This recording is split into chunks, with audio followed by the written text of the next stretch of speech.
அனைவருக்கும் வணக்கம். பாருங்க, இது வந்து உத்திராட்ச மரம்.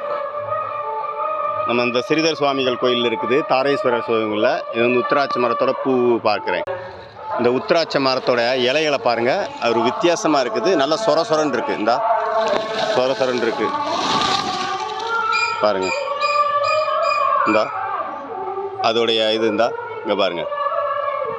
உத்திராட்ச மரத்தோட பூ பாருங்க, பூத்திருக்கா மஞ்சள் கலரில், இளம் மஞ்சள், நல்லா கொத்து கொத்தாக தான் காய்ச்சிருக்கு பாருங்க. பிஞ்சு காய் இல்லை, ஆனால் எப்போ காய்க்கும்னு தெரியலை, பார்ப்போம். காய்ச்சிச்சுன்னா உங்களுக்கு பதிவிடுறேன்.